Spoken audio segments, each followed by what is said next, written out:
The views and opinions expressed on this program are solely those of the host and guest and do not reflect the opinions or policies of the station, its owners, or its advertisers. All content should be considered editorial in nature. Listener discretion is advised.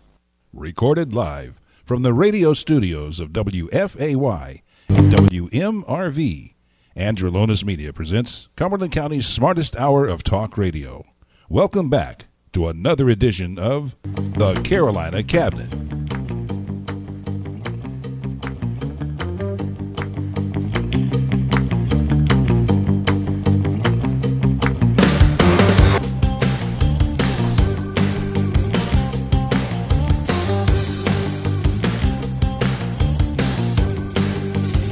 Well, everyone, good morning and welcome to the Carolina Cabinet. I'm Peter Pappas. I'll be your host this morning. We are proud to be the only homegrown conservative talk radio show in the region, and we know this is the smartest hour of radio.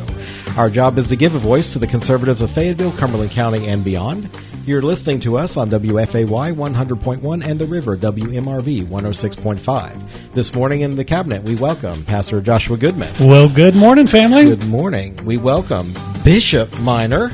Hear, hear. With an awesome hear for the morning. Hear, hear. And welcoming special guest, Ranger Rick. Good morning, sir. Good morning. Thank you for having me. Great to have you. As we dive into our show, we appreciate you tuning in and spending time with us this morning. Please take a moment to like, share, or follow us on Facebook and look for us at thecarolinacabinet.com. And you can find links to our shows and how to listen on your favorite podcast broadcaster. With that, don't go far. We'll be right back with the Carolina Cabinet. We'll be back, y'all.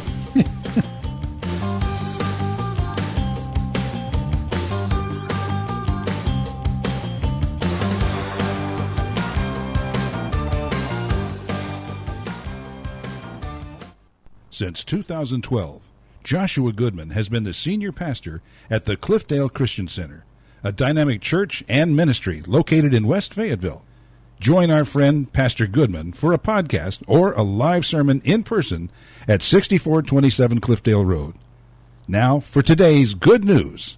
Here is Joshua Goodman. Well, good morning from the All-American City. This is Pastor Josh, and have I got some good news for you. In a time when so many want to unpack, talk about, discuss all the negative junk, I'm here to give you some good news. Happy Resurrection Sunday, family. You know, this past week in the church, it's the week we call Holy Week, and there is so much that happened in Jerusalem during this time 2,000 years ago. We first find Jesus on last Sunday, Palm Sunday, entering Jerusalem to the multitudes chanting, Hosanna, Hosanna in the highest. Blessed is he who comes in the name of the Lord. Hosanna. Immediately after that, Jesus is up at the temple and he starts turning over temple tables, dumping out money changers' money, and just causing an all-around uprising. Next day, we see him cursing the fig tree, cleansing the temple, getting anointed at Bethany. That's Holy Monday. Holy Tuesday, the disciples pass by that very same fig tree, and they find it withered. We see his discourse at Olivet, where Jesus prophesies the destruction that Jerusalem would undertake. He also prophesies his second coming and final judgment. The parable of the 10 virgins, the challenging of the Pharisees and Sadducees. We see him reprimanding them for their hypocrisy, but also we see Judas's betrayal when Judas goes to the high priest and offers to betray Jesus. Finally, that brings us to Maundy Thursday, where Jesus is having his Last Supper with his disciples, their final communion together. Jesus gives a final commandment, love one another as I have loved you. He washes the feet of the disciples. Peter denies, says, no, you can't wash my feet. And Jesus says, if you don't let me wash your feet, you can have nothing to do with me. And Peter makes the declaration, then don't just wash my feet, but wash all of me. And of course, this is culminating. It's building up. We find ourselves at the Garden of Gethsemane. Jesus prays. He cries out to God, Father, if there's any way for this cup to pass from me, let it be so. And he gives this one word, nevertheless, not my will, but your will be done. Returning to the disciples, they're asleep. Could you not wait and watch with me for 1 hour? Jesus goes away a second time, begins to sweat drops of blood. praying, God, if there's any way for this to pass. Nevertheless, not my will, but yours be done. And we know, of course, the betrayal. Judas enters with the soldiers. Peter is outraged, grabs a loose sword, cuts off the servant's ear, and Jesus restores his ear. Jesus is arrested. He's taken before Pontius Pilate, Herod, back to Pontius Pilate. On this day, he is whipped, he is beaten, his beard is ripped out, and he is mocked. And finally, at the conclusion, he's hung on a cross. And there he dies.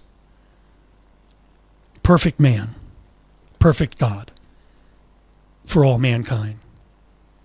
And on this day, 2,000 years ago, that perfect man, in God's perfect power, on this day, beat death, beat the grave, beat every sin that has ever been committed, beat every sin that is now being committed, and beat every sin that will ever be committed. He beat them all. O death, where is your sting?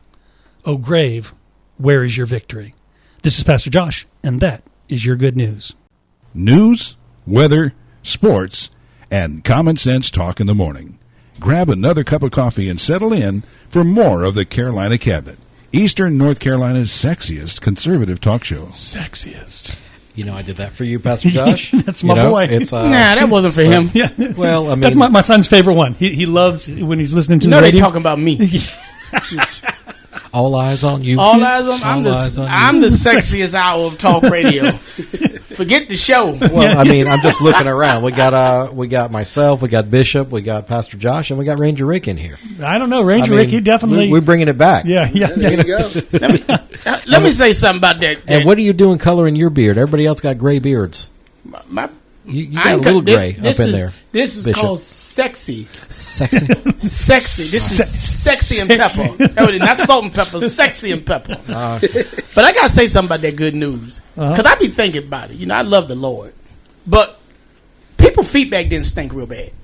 Because if you look at the historical matters of it, back then they didn't have cars. They had horses and buggies and stuff. In the streets of Jerusalem back in those days, the animals just pooped everywhere. And that's why it was such an act of servitude and humility for Jesus to wash their feet, because of all the stuff that they had to walk through. I ain't Jesus.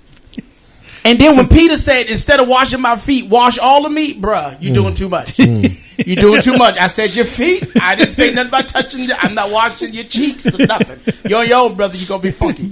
You know, and when you look, like, it's comical in a way looking back, because I couldn't be at the Last Supper.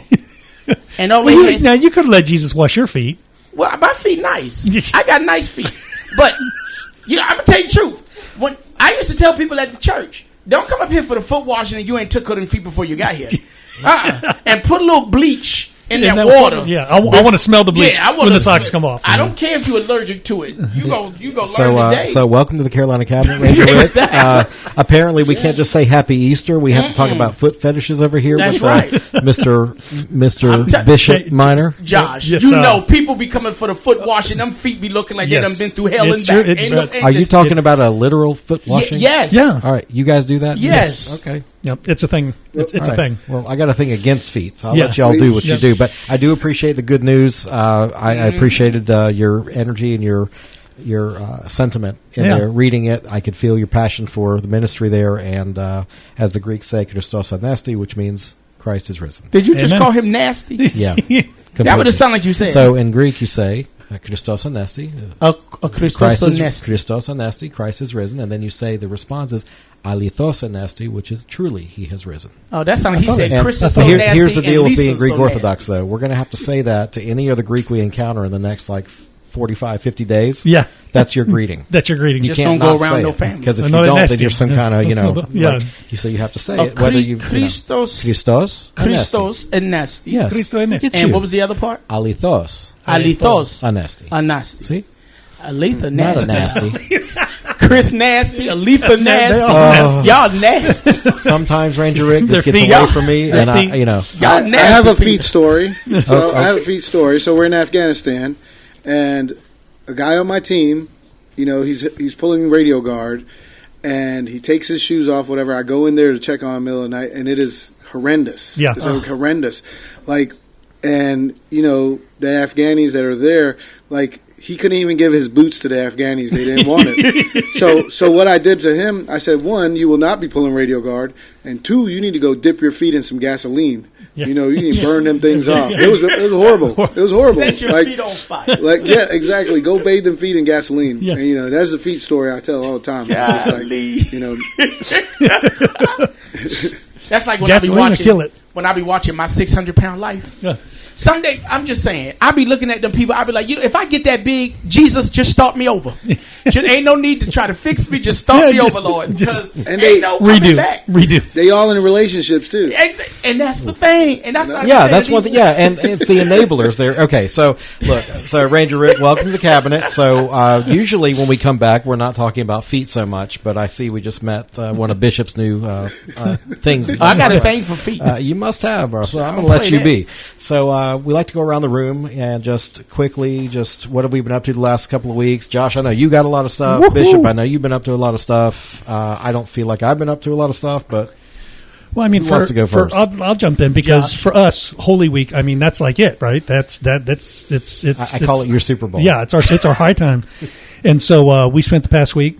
I mean, Palm Sunday, special Palm Sunday service started on Monday and Tuesday, prepping for a Passover dinner we did on Wednesday night for 100 people. Mm-hmm. Thursday got up and cooked for 200 people for the RCCA spring banquet and brought 200 people together and showed off kind of our school. Okay. Hold on, Josh. Hold on. Peter, did you get an invite to any of this stuff with all this food? I did. You did? Yeah, I did. I always do. Josh. You're just not on the list, bro. I'm not on the list. Don't y'all listen. And I'm only messing with you. Call you broke because Kathy called me out last show. Listen, y'all. He's lying to y'all. I'm not.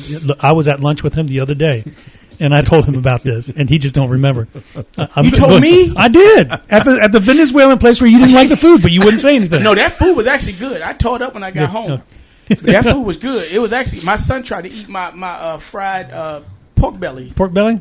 You just experienced in CRS. But you know why I couldn't eat all of it? Because I had just had a breakfast meeting that morning and then went straight from there. Not that I noticed. I was just like... Yeah, and I was like, this food looked good. I was trying to eat, but I was like, I'm about to... He was just nipping at it a little bit. I was like, but I told you about it at the lunch, and so I did. That's on you. We discussed it. Yes. And First of all, both of you white guys ain't going to jump on me. I feel attacked. I feel attacked. And why you got to go there, man? Why is it always going to be racial with you, man? I swear to God. Always. Where's the DEI director for this organization? Because this is not just... You mean you didn't earn it? No. Come on, bro. Listen. Jim, can I get back to telling about my week? Oh, yeah. Now you're going to cut the black guy off. Go ahead, Josh.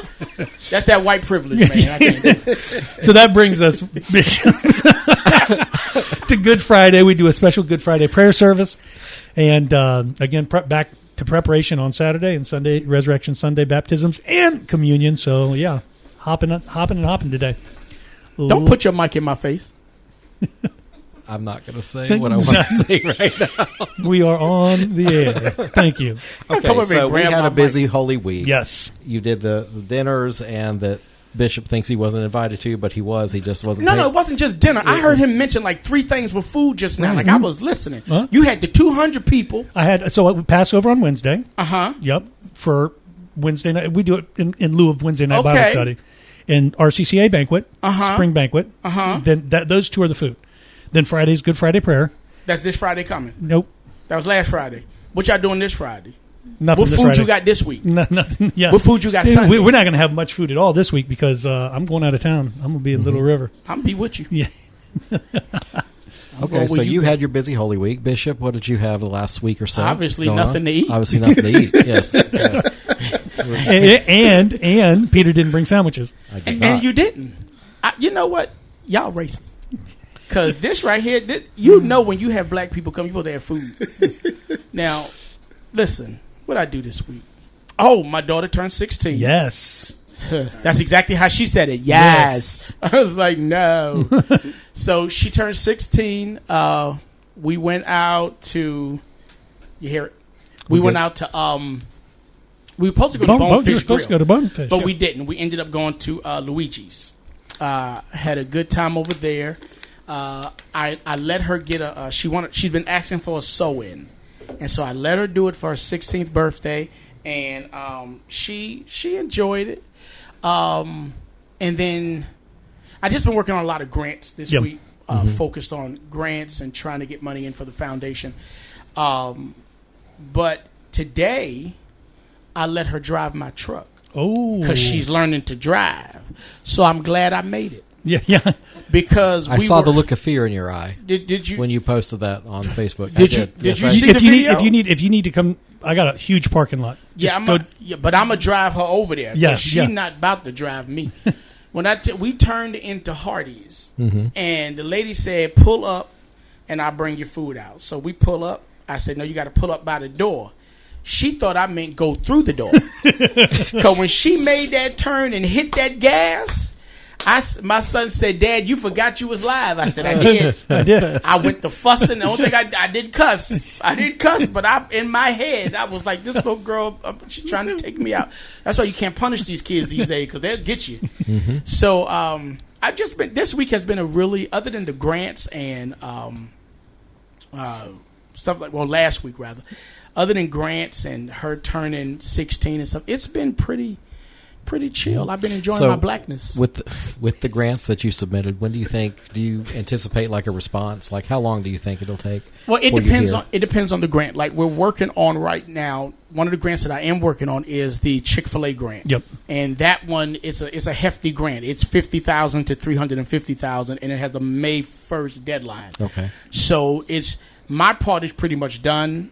I'm just waiting on the board to give me the stuff that I need from them to be able to move forward with that. But the grants, it really depends on the timeline.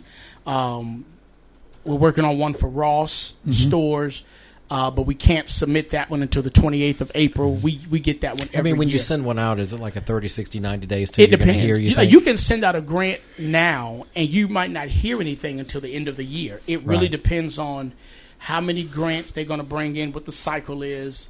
And then you may hear something in August, but the grant may not be awarded until next January. Gotcha. So it really depends. That's why I tell nonprofits, do not stake your existence on grants. Yep. So it's not really apply for one and wait. It's continue to apply you gotta and keep find. Because remember, every other nonprofit is fighting for that same pot of money. So you have got to be as competitive as you can be, but you also have to be self-sufficient. Yes.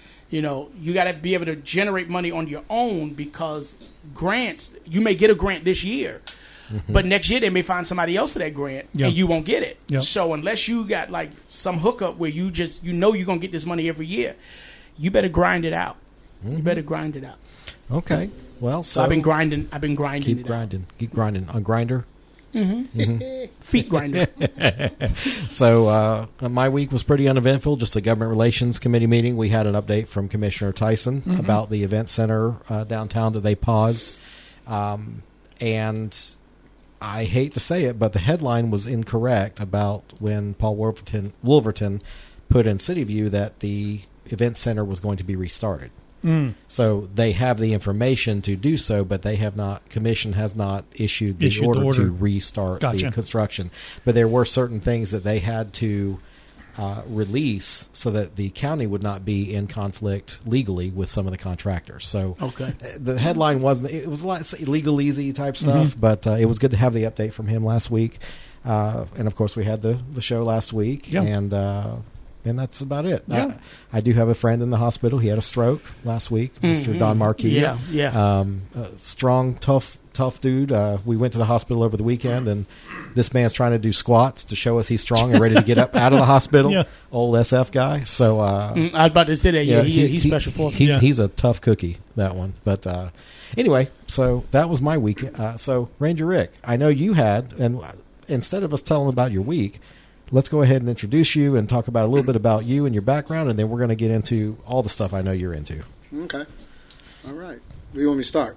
Just start with who's Ranger Rick? Who's Ranger Rick? Well, that came about. My name's Rick. I'm a ranger. So put two and two together. Put it together. Born in Belize, raised in New Jersey. Grew up with my mom, my sisters, stepdad. Left school went to Youth Corps, AmeriCorps, got my GED. But actually, before I got my GED, I actually got my EMT license. So I became a first responder before I actually got my GED. That's how the New Jersey school system works. Joined the Army. Didn't really know what I was getting into, and just volunteered all the way through. Ended up being an airborne ranger on the first contract. Then spent a year in Korea.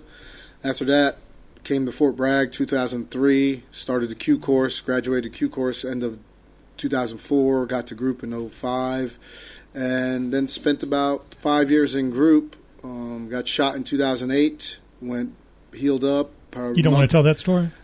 Oh, the pimp down story?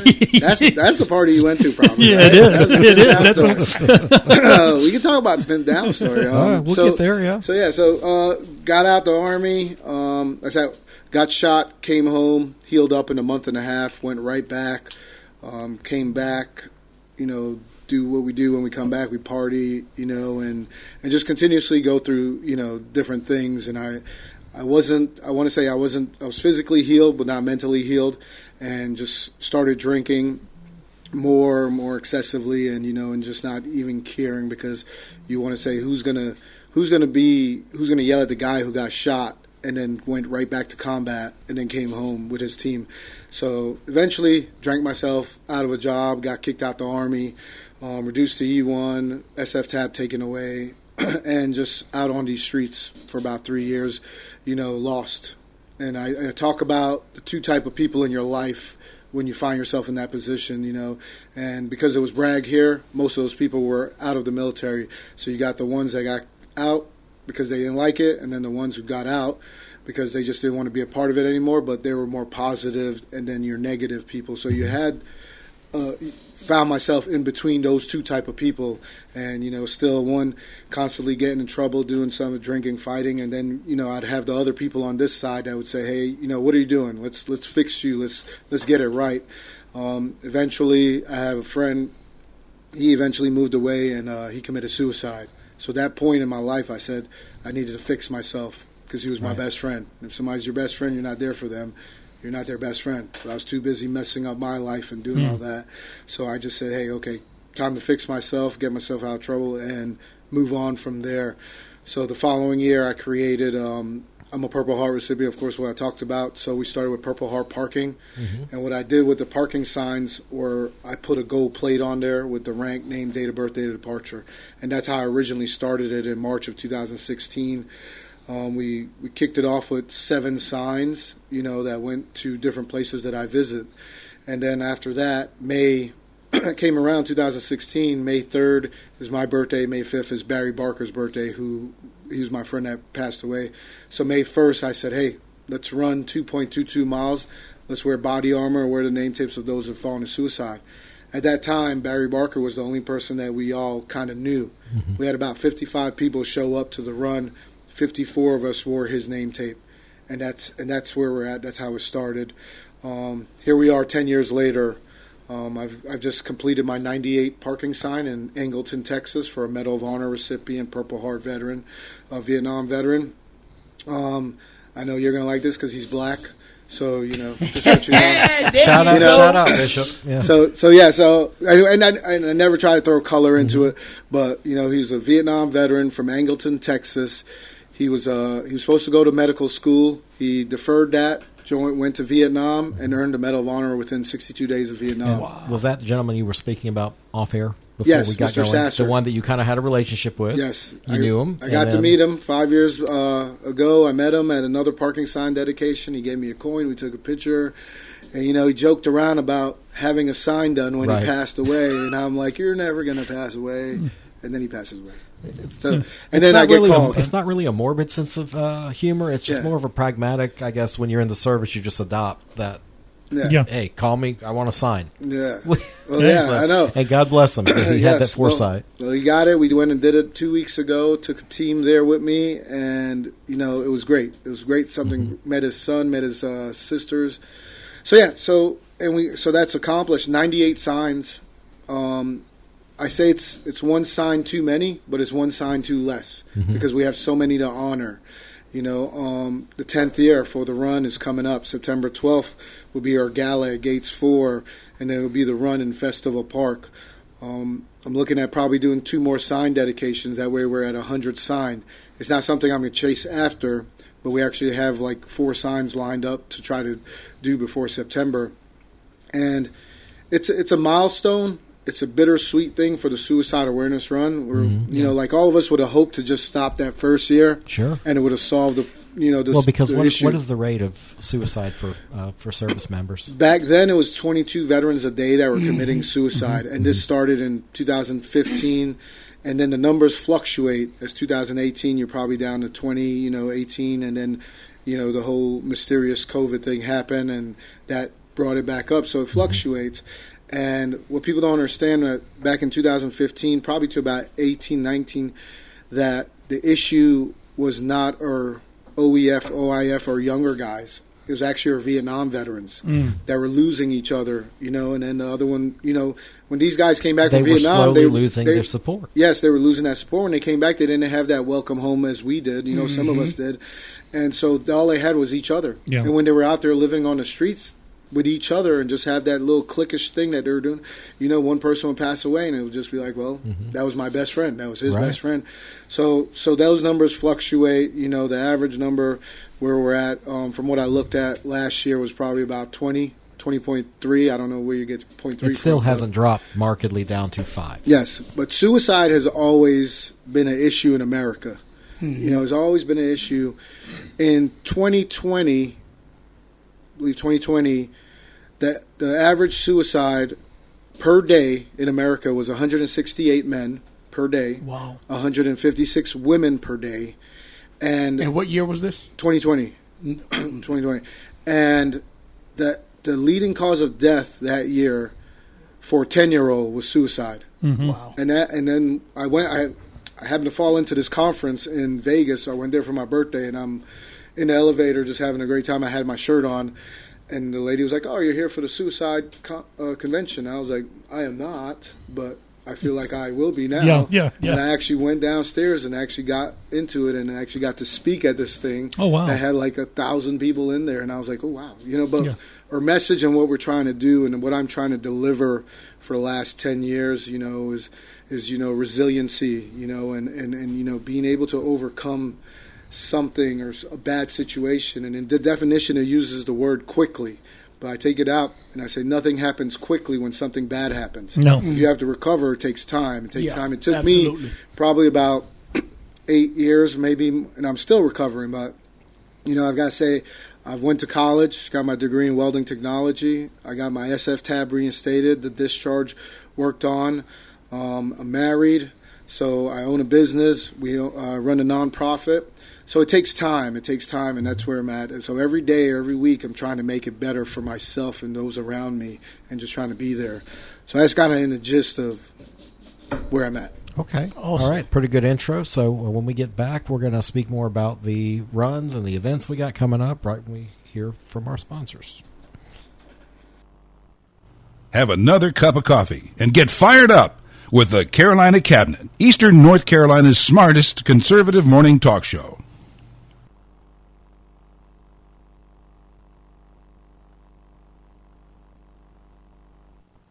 Free thinking, hard-hitting, truth-telling. You're listening to the Carolina Cabinet, Eastern North Carolina's answer to the radical left. Liberal media's blah, blah, blah. Welcome back to local conservative talk radio. And good morning. Welcome back. I'm Peter. I'm your host for the Carolina Cabinet here with Pastor Josh. And Bishop disappeared on us, but he'll be back soon on camera. Yeah. And Ranger Rick sharing his story with us. Thank you for being here this morning. Yes, sir. Thank you. So you've been through it. Yeah, I want to hear the pimp down story. Okay, pimp down. So Okay. the first time I had the opportunity to meet Ranger Rick was maybe a year and a half ago. Okay. My story is my son-in-law committed suicide. He was active. This was 7 years ago. And so some of my friends knew about what you did, knew I had a passion for it. I had a deep love to help out whatever way I can, and went to one of his birthday parties and heard this story. It was actually the Pimp Down party, if you heard it. Yeah. So Pimp Down comes January 26, 2008. Helmand Province, Afghanistan, and we're out there. We're doing our thing. We're mission live. We just finished marking for CAS, WP. Next thing I look over, got a guy in the wood line with a machine gun, and he sprays us with a machine gun. And we all hit the deck, and we're on the ground, and, it's my arm just locks up. And I get on the radio, and I'm just like, holy crap. I was like, pimp down, pimp down. And my buddy hears me, and he goes, pimp down, pimp down. So it was like, I felt like it was more him that said it, but it came off the radio as pimp down. Yeah. And my captain goes, hey, get the F off the radio, quit playing. And I'm like, nope, pretty sure I've been shot. Yeah, and we ain't playing. Yeah. And so my medic was black. So you'll like this part too. Do you identify? So my medic is Harold, and he comes running over. He's getting shot at. He comes running over, and he leans down at me. And the name of the mission was Harold, because we got to name our own mission. So we got to name our own mission. And so Harold leans down. He goes, Rick, you okay? I go, what the F, Harold? He goes, what do you mean? I was like, they should have shot your black ass because this was named after you. And he was like, really? That's how you going to talk to me? And he's like, how you feeling? I was like, I don't know. They got me in my paintball arm. I was like, am I going to make it? And so that's like the story of the pimp down story. Okay. So I started celebrating, I would say, doing a toast. And the first 3 years I started it, I want to say it was around 2014, 15, and it was about me. It was about me. It was about me getting shot. It was about the story. It's about let's drink and have a good time. And then I started realizing that people were coming to this event. Mm-hmm. People from all walks of life, all over, all the new friends I made out the Army, and then old one, two guys I seen, and this is what caught me was. He comes up, they walk up to each other. He's like, hey, what are you doing here? He's like, oh, I'm here because this dumb fool wants to get shot, and now he wants to celebrate it. He goes, well, why are you here? He goes, same thing. This dummy wants to get shot and celebrate it. And then it just started building into more of that, and more people started showing up, and then we started doing a toast to the fallen. We're doing a toast to each other, and the camaraderie of people that were coming to it. Right. 2 years ago, I had the 15-year anniversary of it, and 6 guys that were on my team that I haven't seen probably since 2011, 10 or 11, they showed up from all parts of the country and wherever they showed up, and that was what it was about. One of the best forms of therapy is reuniting with those that you have experienced the same thing with, and then you see where they're at, and you see what we're doing, and that's a therapy right there. Every time we link up, every time we meet up, every time we see each other and just talk, that's a form of therapy right there. Mm-hmm. And it's amongst each other. And, and my wife and all the other wives, they would stand around behind us and mock us because we would tell the same story over and over. And so, like, my wife would be behind me. He's like, and he's a pimp down, and then blah, blah, blah, blah. Right, and, and then the other one would be over here, and he's go like this. And that. So, but that's us. And we could tell the same story 100 times meeting up. It never gets old. It never gets old. Mm-hmm. Never gets old, but that's what that therapy is, and that's where we're at with the pimp down stuff. Yeah, with the pimp down. Yeah. Okay. All right. Pimp down. I thought there was going to be some more story there, like in an urban setting, something about a pimp with a funny hat and a fedora. Oh, look at the way Peter's looking at you. I'll send you that picture. Yeah. Peter looking for a real pimp. I mean, I'm just looking for somebody to keep up with me. Oh. There you go. Pimp up. Pimps up. Oh, never mind. Okay. Well, okay. So good story. So that's how you found so repeating these stories is therapeutic to you and keeps your kind of crew. Yes. Kind of close. And, I mean, I'll throw a little bit of light because when I first heard about Ranger Rick and the stories and his story, the suicide, the rough things he brought into his life, and now what he's doing, most everybody in Fayetteville knows Ranger Rick. Right. And knows what he's about and knows what he's doing. And so truly you are a hometown hero, and I appreciate what you do because again, I've got my own story that I've lived out, and realizing that there's other men in this city who are doing something with that passion, and that's what I want to hear about. I want to hear about some of the events you got coming up because, I mean, you're going to see me.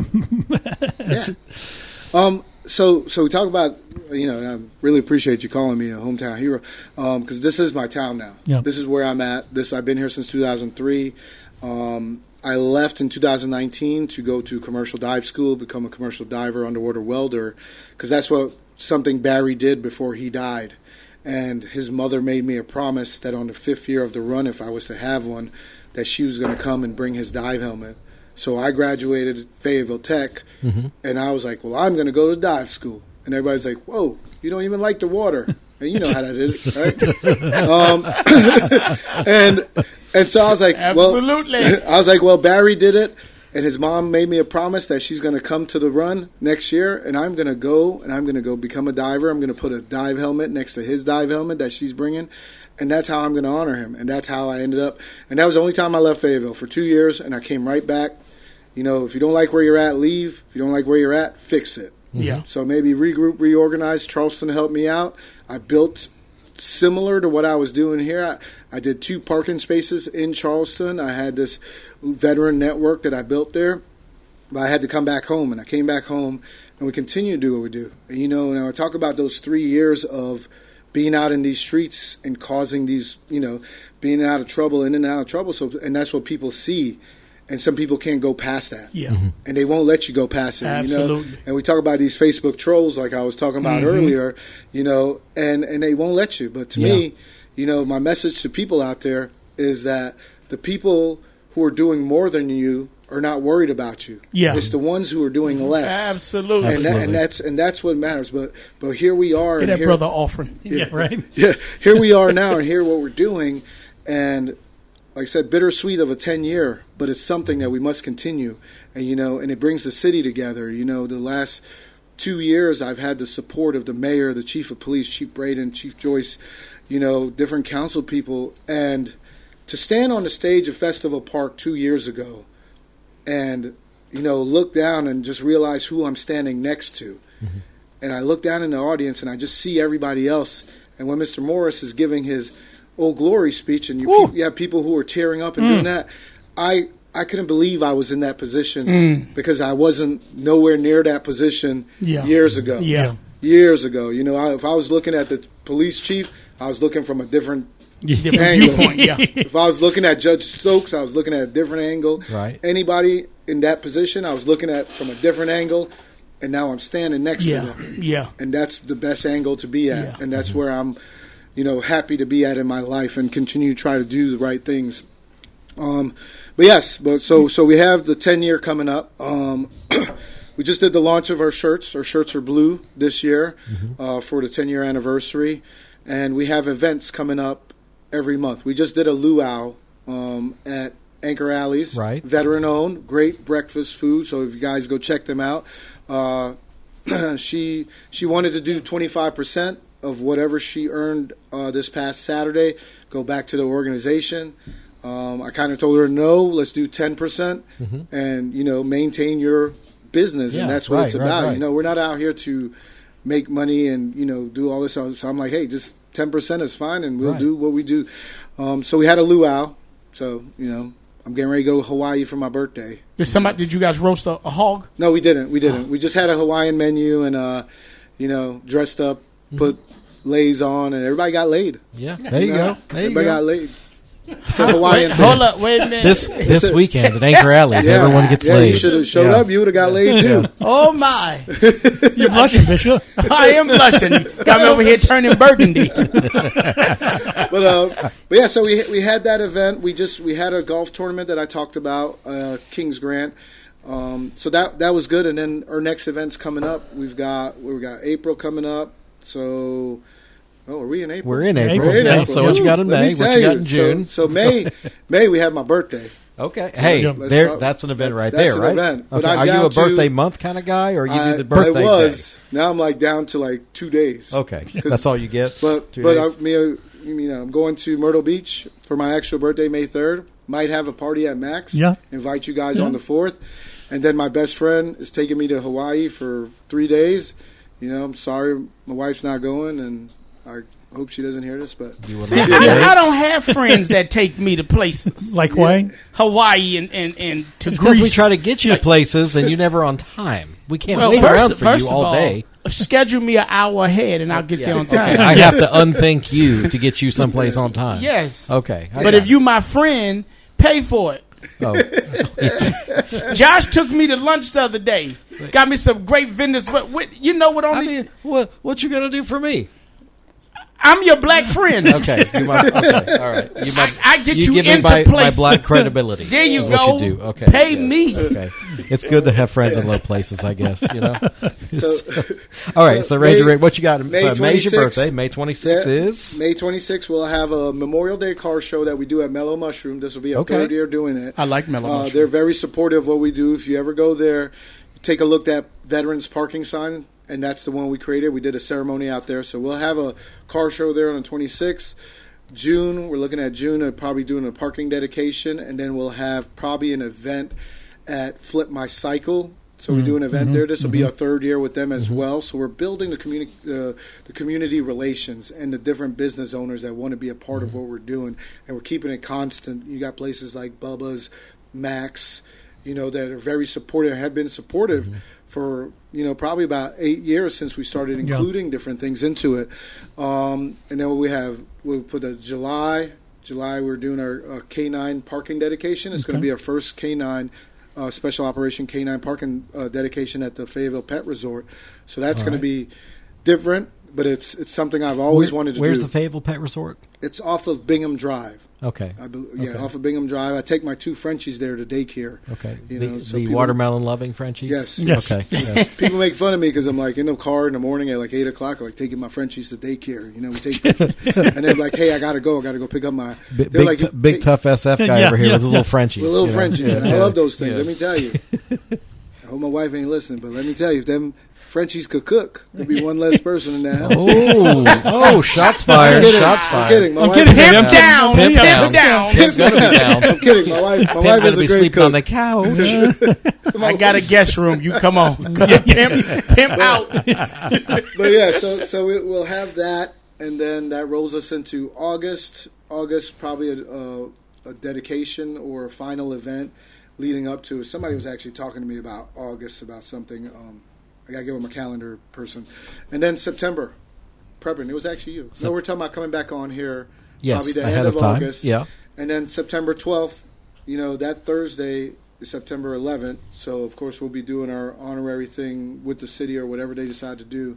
And people You're going to be running up and down the stairs at Segra for the September 11th. They do Yes. They get the guys in full bunker gear. Really? From the fire department, and they run up and down the stairs. So I think they're doing that the weekend prior. So that Saturday prior. Okay. Because we have Segra Stadium that Saturday. Okay. So it's that 12th will be the gala at Gates 4. So I have a whole gala committee led by Gold Star, her name is Miss Ming Drogos, and tomorrow is the anniversary of her husband passing to suicide. And we're actually headed out with Mr. Evangelo Morris to go jump with the Golden Knights tomorrow. So, and like I was telling Pastor, it's just like tomorrow's a day for her that she will always remember, a sad day, something of that, high caliber, and hopefully we can kind of make the day easier by doing something else, something different, something that will honor him. Let's change the narrative of that. Let's change that, yes. Okay. And so she's leading my gala at Gates 4. We'll have information on my Facebook, which is Ranger Rick, or the organization Facebook, which is Through Tragedy Comes Light. And then the next day, we roll into the next day where we're at Festival Park at 10 a.m. We'll have our jumpers jump in at 11 with the American flag, the 22-day flag. Our Lee Hyundai and Genesis sponsors that flag. So they come in. Mr. Evangelo Morris will probably be here to do Old Glory once again. And then we do our announcements and we take off from the stage of the stadium out to Segra Stadium, run into Segra Stadium, around Segra Stadium, back there, and we do that twice. Give me 1 second because we do something before that. Yes. We drop and give you 22. Yes, we did. Yeah. Yes, we did. Trust me, I remember that. I remember that. 22 push-ups. Because let me tell you, when we tried to do it after the run, it's and those people that everybody was done. And it's one of those things. But yeah, so we come back and we do that twice, and we have vendors out there. We have food, like 3 food trucks, and then we have organizations out there. One of the biggest things that I talk about is resources and giving the veterans resources. As veterans, being in the Army and being told when to wake up, being told the information that you want, everything is all given to you. Yeah. And one of the hardest things, I believe, for a veteran is to find that resource himself. Yeah. You know, go to Google. Well, I need help with this. I need help with that. You can type that in and it'll come up. But we tried to bring out as many resources as we can, organizations, other nonprofits that will help our veterans, help our community, and just help people navigate through the hard times. Yeah. And that's what it's about. It doesn't cost to come to the run. It doesn't cost, you can buy a shirt if you want to, but you don't have to. The Festival Park is open. So not to put you on the spot, but if I was a veteran and I came to this event, what kind of resources are going to be available to me that day? So therapy. Okay. We usually, the last 2 times we've actually had a tent set aside from a specific therapy group, and you didn't have to, it was known that it was out there, and we make an announcement, and you can discreetly It's not go like you're into cycling there. guys through there. Yes. They're just casually able to go Yes, and they can say, walk through, and then you'll see financial help. The VA That's is good. there. The VA suicide group or section is there. Other organizations that help people with their college, their rent, and just overall just providing that awareness, letting people know that, hey, we're here. One thing that people see when they come from out of town is they see what we do in Fayetteville. Yeah. And I tell people, you want an example of community and camaraderie and what a community does when it's in need. To me, Fayetteville is that. Yep. We can muster together and get anything accomplished as a community. One thing that hit me was the field that you have set up for the fallen, those who have committed suicide. When I tell you I walked there, found my son-in-law, I mean, there's an understanding in grief. It broke me, right? I began to weep bitterly, but that is also part of the process. And so for me to see him there and the honor you give this young man you've probably never met, right? Like I said, I'm tearing up because that's the impact it had on me. So again, thank you. No, thank you. No, it's a very impactful day. Yes. And it's very, you don't understand the people, that it reaches. And just like his testimony right there, I get at least, 5 testimonies like, hey, Rick, this really helped me out. Or, they reach out to other people and say, hey, this is awesome. This is what we needed. This is it. Sadly, most of the things that we do when it comes to the run is post. Yeah. It's post because it's already happened, and if they're there, then bam. It's because it happened already. But what we try to do is the prevention process. Yes. Yeah. And that's also bringing people there and letting people see what's going on. So does the veteran, and I'll let you go, so does the veteran need to register for this, or they just kind of show up? Nope. What about, is there an opportunity for the veteran to maybe come in like a preview, if they were to register and come in just to be able to walk the resources before everybody else is around? They can come. I'm just giving you stuff that, you didn't have to think about more stuff they'll tonight, come in. For that to happen, you come in early, Sure. volunteer, set up, and see what's going on there. You volunteer. We have people out there at 6 a.m. last year setting up the field, setting up the field of honor is what we call it. And then the organization's coming out to see what's there. So, and then, we had a very powerful testimony last year. I was going to ask you to share that story. Yeah, so Sergeant Major Watson, she was Command Sergeant Major, retired out of the military, and she came to the run 4 years ago. And she came to the run with the intentions of taking her own life. Because she said, oh, well, they don't understand the struggle. Oh, look, there's a suicide awareness run. What better way to make a point or make something be seen and known? And this is what she said. It was like committing suicide at a suicide awareness run. And, and I was like, I didn't know about it until last year, probably July, and the run was in September. And, but before that, she goes there and she sees a guy and she starts talking to the guy and she goes, well, who's in charge of this thing? And he goes, that guy over there. And she's like, the bald-headed guy? She was like, and the guy was like, yeah, that guy. Big beefcake, I think. Big beefcake, bald-headed guy. Beefcake. That doesn't look like he knows what he's doing. And he goes, yes. And she walks over to me And she says, "Hey, you're in charge of this?" I go, "Yes, I am, somewhat," And she goes, "All right, well, tell me what's going on here." I was like, "Well, I'm very busy, so walk with me, talk with me." And so she walked with me and talked with me, and we're talking, and I'm showing her what's going on. I'm talking to people, making sure everybody's situated and everything like that. And that was her story. If I didn't take the time to talk to her and walk with her around, she was going to follow through on her plan. And I didn't know about this until like July last year, and I was like, holy crap. And so I had already asked her to be my guest speaker. And so I said, if you want to tell your story, then tell your story, because she said, I want to tell it. I said, well, good, this is your story. And originally it was put in her bio to be read. And I told the guy, I said, no, take that out of the bio. This is her story and her story to tell. And if she wants to tell it, this is it. And she got up there and she told that story in front of everybody. And everybody's face was like, holy crap. Like, that was about to happen.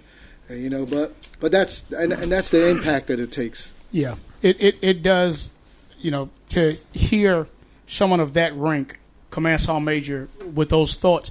A lot of time, I know when I was an NCO, you didn't really, you don't expect someone at that level, because for you, they got it easy. They in the office, but soldiers go through. Yeah. I remember when I was on Bragg before I retired, and I was at the Wounded Warrior Battalion. We had so many soldiers that were passing away and committing suicide, and even when I was working in the Chaplains Corps, to have to go and do these death notifications and stuff because the soldier, you'd be surprised the toll that a lot of times service and life takes on soldiers. Yeah. And veterans, especially when you're getting out, if all when I went in the military, I was 17. So all I knew from 17 to 33 was the Army. Yeah. That was it. And when you transition out of it, a lot of times you don't transition out right.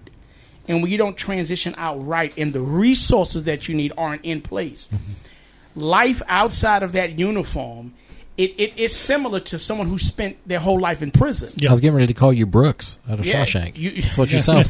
You spent your whole life in prison, and then they release you.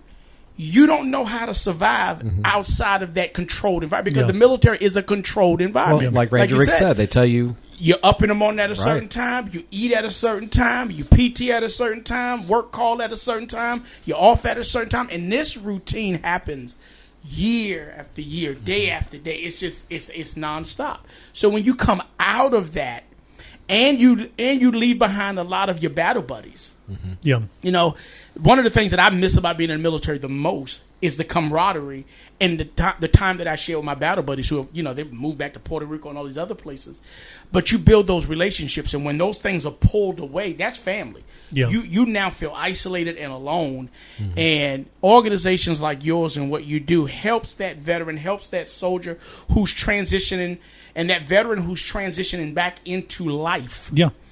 To be able to maneuver, and even individuals who may not have served, but especially nowadays, this economy, stuff that's been going on the last 15, 20 years, people are hurting. People are struggling. Yeah. And people always talk about, you got to be a weak person to commit suicide. No. Well, and absolutely correct. The impact that COVID had, right? Because it literally you were isolated. You were isolated and pulled friends apart. You were suddenly out of place. Families, everything. Ranger Rick, you did say during Corona or COVID we had a spike. Because we were further detached from routine. And humans are social creatures. Yes, we are. We are social creatures. We got to have that. My kids were homeschooled for years. I put them back in regular school last year because my daughter cried saying, "Daddy, I need social interaction." I was like, "Girl, go in your room. You got your brother." She was like, "I don't want to talk to him. I'm going crazy." And so I'm like, okay. So I allowed her to, go back into that environment. But we are social creatures. We need it. that interaction. I think we talked about it a couple of weeks ago here on the show about how, for like a couple months ago, for like almost 3 weeks, I was locked away in my house. I didn't want to get out of the bed. Life just didn't seem interesting. It was like, I don't want to do anything. I could not get out of the bed. I'm like, I got grants to write, but every time I would try to get out of the bed, I just couldn't do it.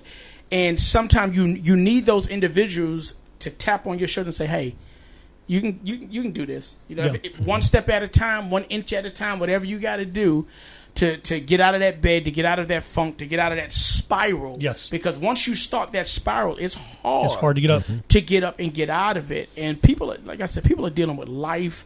They're dealing with economics. They're dealing with, just everything. And so to have organizations that say, we got your six.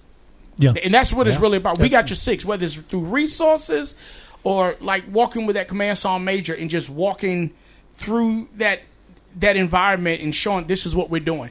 That triggers to that command sergeant major, somebody cares. Yeah. Because I'm from New York City, and I'm going to tell you right now, they don't care about soldiers and vets up in New York City. I'm just being honest. You put on your uniform and get on the subway in New York City, they will cuss you.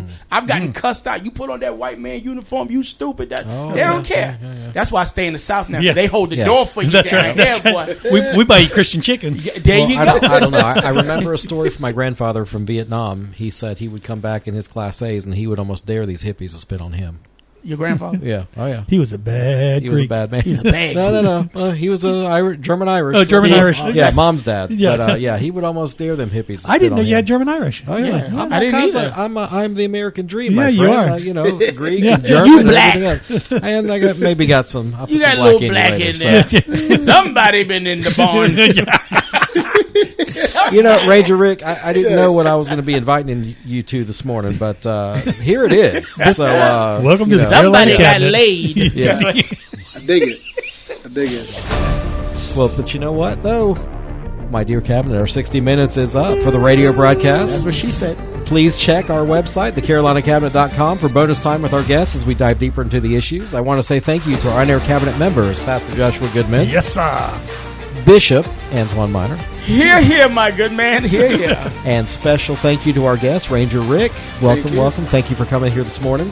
To our audience, I hope you'll do us a favor and take time this morning to visit one of our commercial sponsors and let them know you heard their message right here on the Carolina Cabinet. If you do somehow miss an episode of our top-rated show, you numbers are in. You can find us on your favorite podcast broadcaster, Apple, Spotify, Google, Audible. We're kind of everywhere.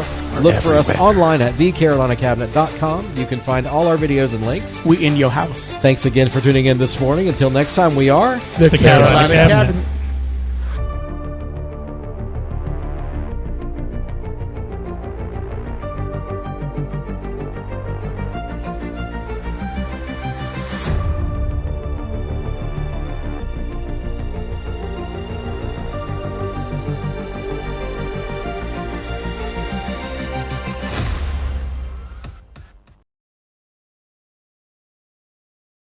Welcome back to this special programming from the Carolina Cabinet, North Carolina's smartest show on the radio.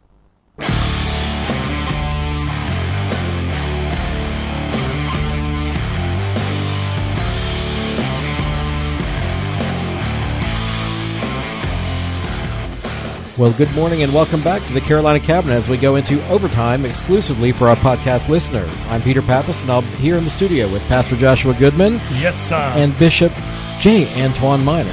Sometimes I forget how to address you. Antoine Minor, Bishop Just Minor. don't undress me. Just heck no. We'll let you stay. We don't want to make anybody's eyes turn to stone up in here, Medusa. Man, please, I'll boost the ratings.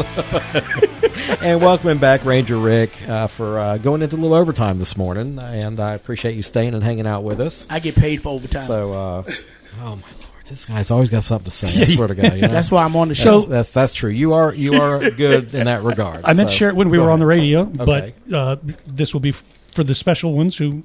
But the numbers have come in. We got them like last week. We did for the podcast. We did. We're ranked within the top 10. We are of the state of North Carolina. Yep, and we're like number 7. We are in the state. So those are. So you know what that means? Got to keep working. Yeah, I don't know what it means either, but I don't know. Maybe Josh knew what it meant. That means we mean it when we say top rated. What it means for those of you special village idiots that are listening, and I hope you still are. I love you, and you're welcome anytime. Village. Everybody in this What room. village is this, Peter? It's the village of Fayetteville. And they were missing the idiot, but alas, we have found. But at any rate, you know, you about to turn Josh red. The Cabinet is rated number 7 out of North Carolina political podcasts, and we're in some very good company. I've actually been snooping on some of the other ones. Oh, yeah? Oh, yeah. And we're in some good company. We're not mentioning them, And though. the thing about it is, we don't pay. That's not like a paid placement. No, that's yeah. nothing. We just got ranked, and I'm because they really love excited. us. Yeah. We are going to share the rankings and all on the Facebook and all that stuff. But that was really cool to receive I'm that. there, yeah, I'm like, So all of a sudden we're doing big time. Yeah, yeah. You know? Because we're the talk show that your daddy warned you. That's right. So, okay, so we were. There's all kinds of things that you're into, Ranger, and the story you were telling about, it was Command Sergeant Major, right? That she was going to use your event to make a statement. Make a statement, yes. And she by speaking to you, I guess she kind of changed her mind. Now she's very active in our group. She's one of my best friends. So we stay in contact. I do the follow through. And she's just a good person overall. And she was just in a bad place. yeah. And we all find ourselves in that bad place at one point in our life. But we always say it's when you follow through with something with suicide, it's a permanent solution to a temporary problem. right. Yeah. And those problems can be fixed and it can be prioritized. And when I talk to people, I say two things. I tell you, first thing you need to do when you prioritize your problem: one, you got to stay alive; two, stay out of jail, and then everything else you can follow through on everything else. Start to open up those letters with the red writing on it, but one at a time, and then take a look at what you need to survive, and take care of that first, and continue on and build yourself from there. He's showing his generation. Red letter days, you're meaning. See? Red letter days.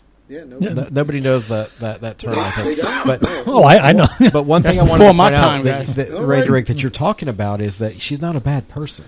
No, People, I think, of course misperceive that people that commit suicide there's something wrong with them. There's there's this stigma that they're giving up. Yeah. But I think it's more they just don't know where to turn. Yeah. Exactly. And what I was asking earlier about, does the veteran have an opportunity to kind of preview these resources before like more people are around, is because I'm not a veteran. I never served. I appreciate y'all who have, but I'm a guy, and I know that I'm stupid sometimes, and I won't ask for it. Shut up. You don't have to be so sure about that. Okay? Hey, that's Josh. But, I'm just saying that I may allegedly I can do my bishop voice well. I touch and agree. I may allegedly be a little stubborn at certain points. And to me, what I was thinking with that was giving more opportunity for maybe when not everybody else is around to preview. And that's what I was kind of getting at, was just I know myself. Yeah. I probably won't seek help unless I can kind of, Yeah. hey, Do it off the air. What do you do over here? Yeah. Well, that would involve showing up early, waking up early. Okay. And at that point, waking up early, coming out, that's showing that you want to find that help that you need to. And one of the things we say is, help me help you help yourself. And that's what my friends have always done with me, is like, all right, well, come out, have a beer, we'll feed you, but what are you going to do next? Yeah. How are you going to help yourself? Where other people have used up their sympathy and they don't realize that, and they keep playing the same violin over and over again, and just find themselves in that position. It's like, all right, how much sympathy do you think you deserve? Have you used it? I had a great lawyer say that to somebody else, and I was standing in the room, and I was like, man, felt like I should have paid for that. Yeah. Because that was just so real. And that guy took that, and he looked at me, and I looked at him, and I was like, yeah, that's where you are. But waking up with the purpose of saying, hey, I want to get there early. Right. And I imagine most people who are there early have a story. Yes. Those are the people that person needs to connect with the most. Because again, I can give it to you from a church point of view. Anybody who's there early, they have a level of maturity. They got, they've been through some stuff. Yeah. And so I'm sure every person who's there early. That's a good word, Josh. That's a good word. Like it really is. People who, have people in your life who will show up early for you. Yep. Not show up when it's too late, but who will show up early, who can identify the signs. Yeah. And who can identify. That was one of the things that we did in the military, was really policing up your battle buddy, identifying my battle. He ain't doing you're not yourself, and not shying away from those tough conversations. Like, hey, what's going on? Let's have a talk. It's Let's tough have to that hold them conversation. accountable to getting up. So my grandfather, since we're on the podcast part, I'm going to say it. my grandfather was Korea and Vietnam twice. Okay, so he saw some stuff. But he always said, no matter how bad my day was, you always got to get up and shit, shower, and shave. You got to get up and face the day to be prepared. And I think it's tough for a lot of people that are in the situation where they're contemplating taking their own life, that it is hard to get them there. Yep. So if we can get them to your event early, then that shows a lot of motivation that and get them involved in a helped. community like we were sharing, earlier on the radio. It's purpose. Yeah. Purpose, because we talked about how the Army will tell you, okay, when to wake up. You got to be at PT. You got to be this time. Now you're not in the Army no more, and now you're sleeping. Yeah. And now you're like, I have no purpose to get up or anything. If you have purpose, you don't need an alarm clock to wake up. There you go. You will get up and you will get it going, and you'll go make it happen. Yeah. And that's what we got to find these What veterans. do you see as the big lack of purpose for these guys? If there was a one model, like, archetype of veteran that was considering suicide, was it they don't have family support, they don't have a job, what housing insecure? What do you think is a big commonality? Well, when you take away, and I say take away, well, you got two types. You got the ones who get out on bad terms, like I did. So then I'm sitting in a circle at a retirement thing, and these guys are like, I don't know what I'm going to do now. And they're like retired sergeant majors, retired colonels, and it's like, I don't know what to do now. Like everything I had was just taken away from me, and I kind of got upset. And I was just like, what? I was like, let me tell you about getting something taken away. Everything I knew how to do and everything, I didn't have a plan or anything, and it was like within 30 days out the Army, and it's like, now I don't know what to do. Now it's survival mode, and then you go back to the guys who get out and you're trying to find something to do, and they're like, all right, well, I have nothing to work for, nothing to do, and they start drinking. Yeah. That's where these things that come into play, the drinking, the alcohol, the drugs, then they start backfilling their time, but with vice. With vices. Okay. So then you got to separation, isolation, and then then now they're like, I got no one. Sure. So it's finding something to do and giving them a purpose. Doing something, and most of the SF guys, Ranger guys, they go straight into a contract mode. Yeah. And it's like, like, hey, you're going to take a break? It's like, nope, going straight into contract mode. And, it's like, well, because they need those inputs. It seems like it's like you're used to so many inputs a day, and then what are you going to do? Well, exactly. Contract, and it's finding that purpose. I hope that and we don't know what our purpose is. But find something that makes you happy. Find something that you want to do. Go back to school. I tell people at the end of the day, go back to school. Learn a trade. Yeah. And become a scuba diver. And connect scuba welding diver. Welding scuba diver. Underwater welder. Yeah. Let me tell you. That's not dangerous at all. No. It is. Not at all. But you know what? You will never know that you're a bad underwater welder. That's true. You will never know. The inspectors don't really. As far as I'm concerned, I'm good to go. Oh, yeah. And I tell you, I don't like water. And I'm like, I hate my bathtub because it fills up with water. But I went to this school with the purpose of, completing it and being able to put a dive helmet next to my buddy's dive helmet. And, that was my purpose there. Yeah. And I was on a mission. And, 2 weeks before I graduated, they looked at me and they go, well, Rick, what are you going to do when you graduate? I said, I ain't diving. You ain't putting me back in that water. I was like, you got me. I came here for mission accomplished. Yeah, one reason only.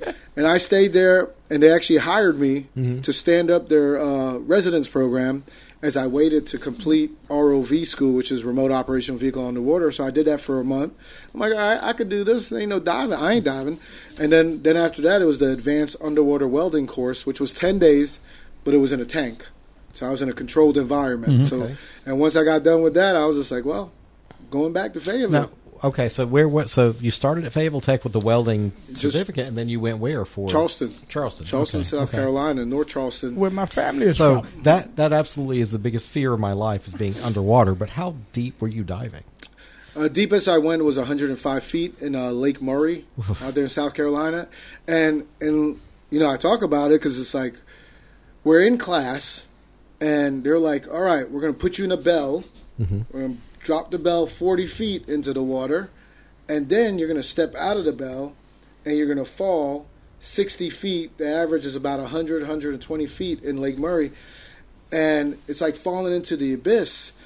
And The white guys in the class Yeah. are like, "Oh my God, that's so cool," and I'm just like, "You white people are crazy." I was like, "I don't see nothing cool about Yes, that." sir, brother. I'm glad I'm Greek. That doesn't appeal to me at all. And, so so it's time to go out to Lake Murray, and we go down there, and it was actually a town that they flooded.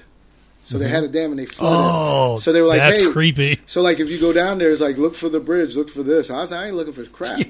I was like, Look for Freddie. so I go Look for Jason. I get down there in the bell, and they're like, you can climb down the rope or you can jump out of the bell. And I was like, I'm climbing down this rope. So I climb down the rope, and it's like I'm holding on to the rope.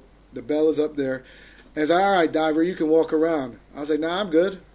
You know, and I'm there, and my buddy's in the bell, and he's like, Rick, are you holding the bell? Are you holding the rope? I go, yes, I am. He's like, well, it's shaking uncomfortably up here right now.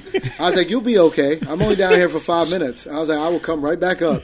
You know, and they're like, diver, you can walk around. I was like, no, I am good to go. I'm good. Good to go. Yeah, You we're can't good. see nothing. It's like right Yeah, here. I'm not leaving this road. Yeah, and it's like, and they're like, "Did you see anything?" I was like, "No, I didn't see anything." What are you talking about? I saw that rope. Yeah, and that's back it. up. Yeah, and it's like, oh, and they took us to a lower portion, which was like 20 feet, 20 to 30 feet, and my umbilical cord got wrapped around this tree. And I was like, oh, God. I was about to cut this thing and to go up on my bailout and come up.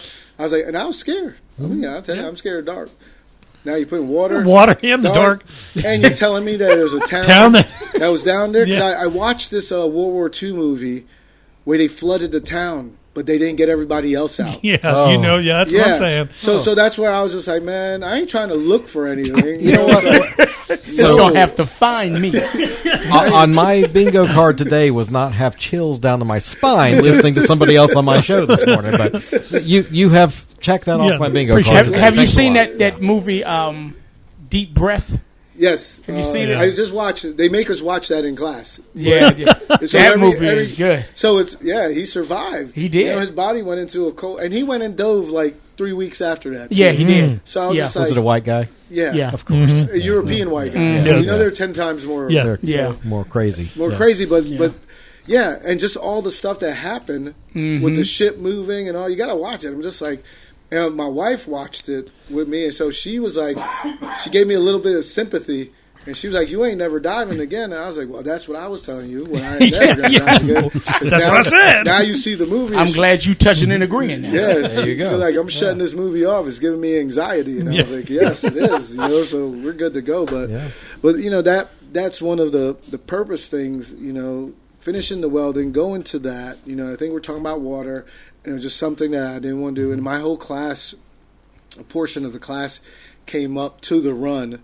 The run was 2020 was our 5th year, and like the dive school was there here in Fayetteville, and we had his helmet there, and then we had my helmet I dove in, and you know, once I got done with it, I was like, all right, cool, box check. Came back home. That's right. Done. Started a mobile Yeah. welding company called Ranger Strong Welding with this dive thing. And, you know, if you could dodge a wrench, you could dodge a ball. If you could weld underwater, you could weld anywhere. Dodge. There you go. Dodge, duck, dick, Yeah. dodge, and dive. Yeah. Nobody makes me bleed my own blood. Nobody. But that's it. And it's just, and, you know, to me, that wasn't my purpose. Right. So, but it was something, a mission I set out to do, and I Yeah. wanted to do it, and I came back, and, you know, still, I'm out here doing things, right. you know, and it's therapeutic when you're talking to other people. And I get phone calls. I get, you know, I have to step away and go speak to people that I've never spoken to. And I'm not a therapist. You know, I've been through it. So all I can do is relate. And, you know, when somebody's telling me their story of them getting out or them getting in trouble and they're getting kicked out, you know, I tell them my story. And then sometimes I get the back like, man, that's a lot tougher than mine. He's like, well, crap. Well, I'm going back to this. What, they found new and interesting ways to screw their lives? Is that what you're talking? Yeah, pretty well, much. we've discussed that too, that, you know, you don't have to be a professional therapist to give the therapy and to give or just a character you know, talk. well, because people need to seek, we talked about people seeking out their pastors, or, you know, you don't have to go to the Haymont Clinic. Yeah. You know, you need to find somebody with a They're shared expensive. history. They're expensive. Of course, you know, everything is to you, so whatever. You know. One of the most impactful one was I went to I was in the Virgin Islands of Puerto Rico, and there was a group of females there and then we started talking about, you know, where we're from, all this other stuff. They were from Salem, Winston-Salem, and they were in charge of what we call it? It's not a clinic, but it's basically where, you know, troubled adults go to that are suffering from addiction, homelessness, and all this other stuff. And she was like, hey, why don't you come up here and talk to them? And I was like, I'm mostly used to talking to veterans. Right. You know, and she was like, I was like, what do you want me to talk about? And she was like, I don't know, just talk about what you do and where you're at, what you're doing. And I was like, all right, well, I guess, you know, I'm used to talking to veterans. But what I've learned with talking to veterans is like, all right, get past the whole story of you messing up. Because, you know, when I step into a room or on post somewhere, it's like, all right, we've all been airborne. Everybody, I'm a ranger. We all been to combat. Get to your point. Get to your story. And I'm like, okay, cool. I get in there and I tell these ladies and these gentlemen my story, you know, my life story.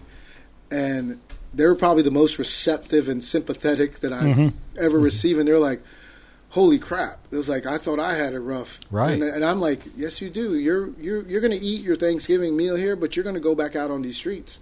Yeah. And you're either going to go back and do drugs, because this is what the lady was telling me. She's like, they'll leave here and they'll go back and they'll do drugs, they'll prostitute, they'll be back homeless. And all I could think to myself, I was like, how can you tell me that my life is any worse than that?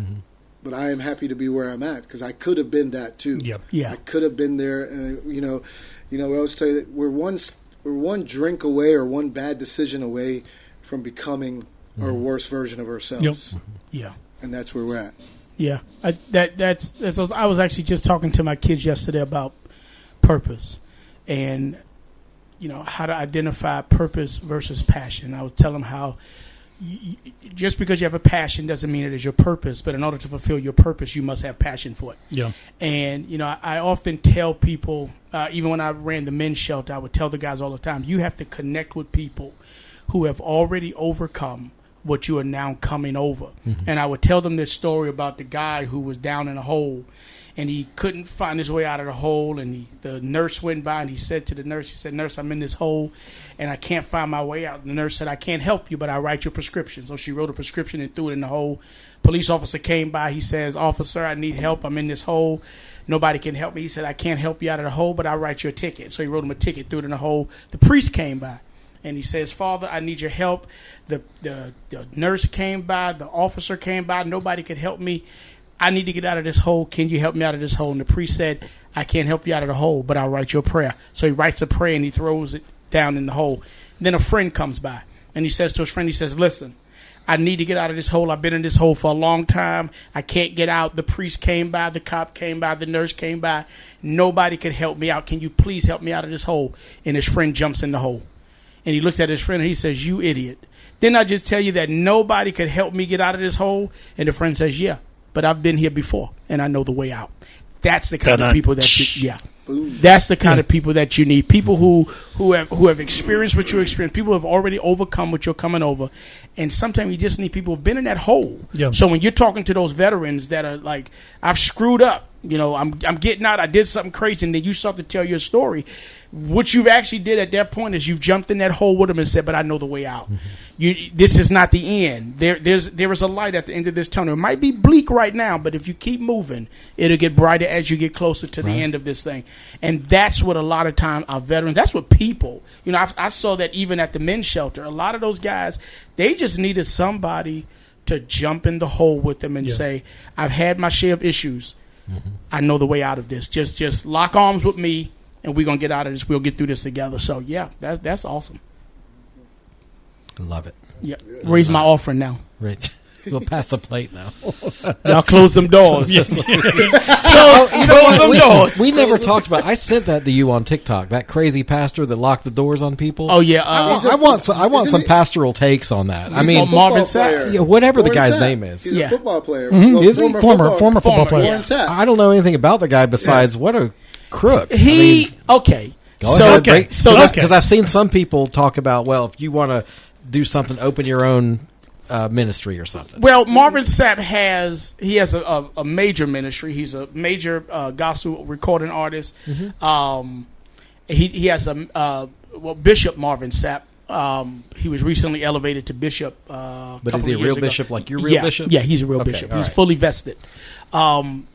But from what I understand, when he asked for, they were trying to raise about $80,000. Mm-hmm. From what I understand, he gave $40,000 of his own money, and then said to the people, "There's 1,000 of you in here. If we can get, 100 from 1,000 of you and 100 from 1,000 of you online, then we'll raise the money that we need to So, I mean, pastors raise offerings. I mean, I'll be honest with you. I'm be very honest. When's the last time either one of y'all locked the doors, though? No, let me say this. I'm sorry. I mean, there's got to be a certain point. It's called kidnapping. Now, if you ask people who have been in my church, they'll tell you that I used to tell them at offering time, I'd be like, "Hey, lock the doors. It's about to be a shakedown." But I was joking. But they knew. Yeah, you weren't telling security. They knew it was security. Go over there. They knew I was joking, But that. Because at offering time, time, people get up and walk out. Like, they'll stay for the whole service, but when it's time to give that money, that finger go up and they hit the door. So I understand what he was conveying. He was conveying, like, don't try to skip out of here right now, because they were there raising money for a cause. So he was saying, we need to raise this money. He did give a large amount of money of his own. I thought it was comical, being a part of the black church. I'm going to just say the black church, that's how a lot of black churches will raise an offering, especially if they, and if they don't get it the first time, they will bring you back up. And another one. They'll bring you. I was at a church, kid you not, about maybe a month and a half ago, and we were sitting there and they raised the offering, right? So they called for the offering. So I pulled out my bank card. They had the machine in the back to go ahead and tap and give your offering. So I gave my offering. I sent my son to do it. And he comes back and he brings my card back. So as he sits down, they pray over the offering. They take the 2 baskets away. They come with a 3rd basket. And they said, this time we raising the offering for the pastor. So I pulled out my bank card again and handed it to my son. I promise I'm not joking. My son said, hold up, bruh. I looked at him. I said, what? He said, what you doing, Dad? I said, they're calling for another offer. He said, no, we gave ours already.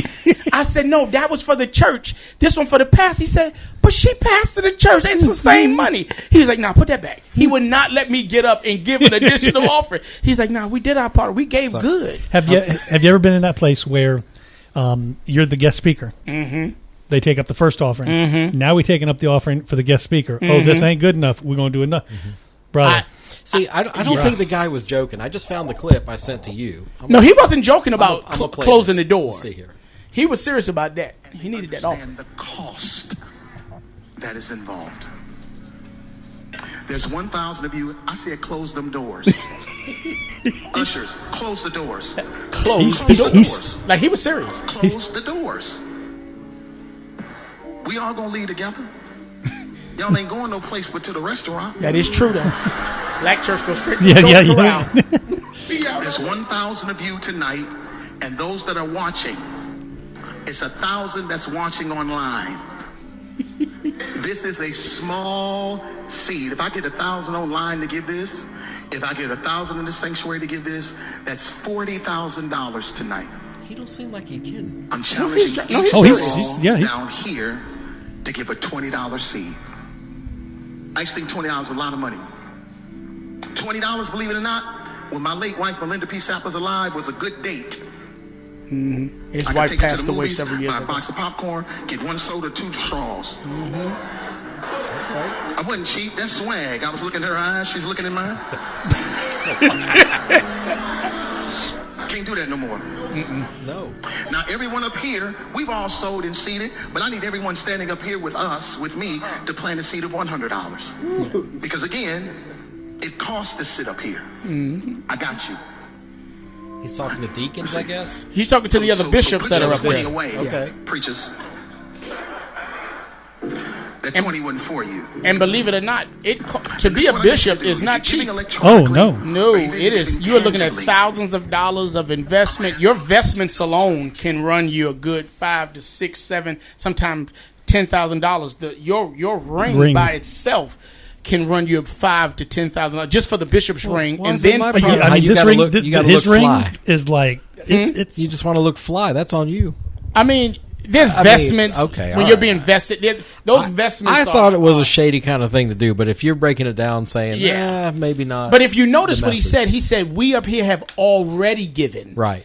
And he's asking them to give again because they're trying to meet the goal. Now, you're right. I'm sorry, Ranger Rick. I wanted to bring this up like a month ago when I sent it to him, but he didn't respond to me, so I'm bringing it up today. Some churches, you go to some churches, I'm telling you, they will raise 3-4 offerings to make make budget because they got to take care of the speaker. Now, when I preach somewhere, usually I have them sign an agreement where we're going to take up one offering. Mm-hmm. That's it. We're taking up one big offering, and we'll split it down the middle, but we're not doing 3 and 4 and 5 different offerings. So, okay, well... but close them doors. I just had to bring it up tonight. This morning. I'm sorry. Next time we get some ushers in here, we're gonna close them doors. So. All right. Well, you know what? Thanks everybody for being here with us today. Please like, share, and follow our Facebook and podcast links. Tell a friend about us. Until next time, we're the Carolina Cabinet. We out.